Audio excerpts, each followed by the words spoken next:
Okay, so for week 4, we have part 1 of the cyber chase. And so in here is the instruction. Okay, so here is your problems 1 through 7.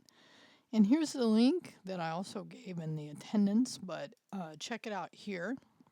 There are some differences that I'll go through, but in this case, what's really good to read through is the schema, okay?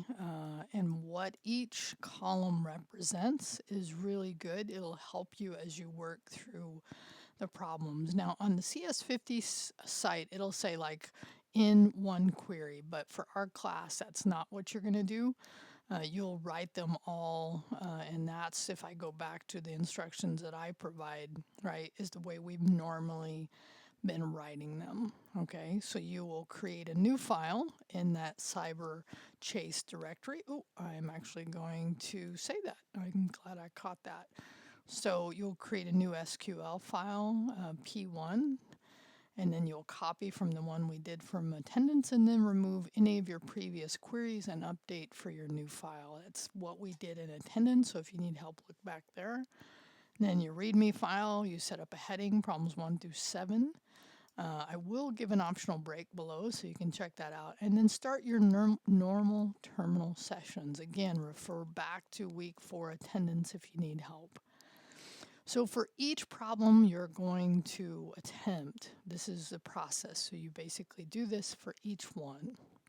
Add, and this is along the lines of what we did, a heading to Markdown text for each problem with the following text, right? The problem and then the number, right? So when you're looking at doing your first problem right here, okay, that's what you will set up in your README file, okay? And then you use your SQL terminal to write your commands to solve the problem, right? Now, if you need to get help from the CS50 or other Gen AI sources, then note this, right? Like what you did to get help. Now, really, this is for you and I to just go. It's not that it's bad to get help, but I would say to you, try it on your own before you do, okay? And then, now, once you get the correct output, right, and the tests are below. Now, the tests are also in the CS50. So the test for the first one, and by the way, here's the way I've written them versus what they did. So it might be easier to read mine, write a query to list. So it's basically the same thing without the query in query 1. So for the first one, right, you get one column with 26 rows. Now, I don't say you have to count them using a query, but you just want to make sure, and you could totally, that's something you could include if you wanted to. I don't require it. You could also just look at your proof of work to make sure that's true. So again, kind of do in this case, there's not huge numbers, so it might be easy to do that. But it's also good to write count queries as well. Okay, so let me come back up here, okay?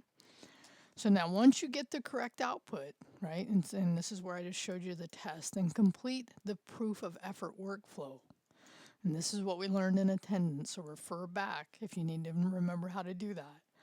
And now clear the SQLite 3 terminal, but only when, and that's what this says, don't do this until you have copied your efforts, right, your SQL commands to get the correct output, right? So now once you do that, then you can complete the proof of work and the get workflows and then commit message here. All right, problem 1 complete. So then you do the next one and the next one, right? So again, the total for here is 1 through 7. I've broken this into 2. If you look at the cyber chase one, you'll see that, and you can already see this is what we're going to work on next week. Okay. So I'm going to scroll down here because what I say is your optional break, right? If you have completed problems 1 through 3, you can commit your, submit your commit history for the cyber chase folder and continue with, actually should be problems 4 through 7 by the next due date, right? Make sure you say in your commit message you're taking a break, because that, and actually if you want me just to review what you've submitted, you want me to review it to give you any feedback, you can say that as well, okay? So here's your grading, right? Did you give me the commit history? Oh, I got to update that. I saw that for the Cyber Chase folder, right? Also, did you have the Cyber Chase folder? I probably will have caught that in attendance in the right location. Did you do all the commits required, right?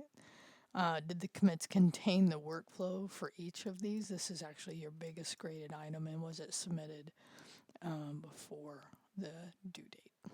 Okay. Actually, I might need to relook at these points. I think I do. Yeah, so I'll make sure and do that. I don't think I did a good enough job there. Anyway, so again, I've shown you about the CS50 duck, right? If you're getting help, part of being in IT is honestly just being honest. And it's really, there's no shame in being honest. It's really what I'm looking for is, did you try? And then if you went and got help, what kind of help did you get? That's really what I'll look for in that item for your proof of work.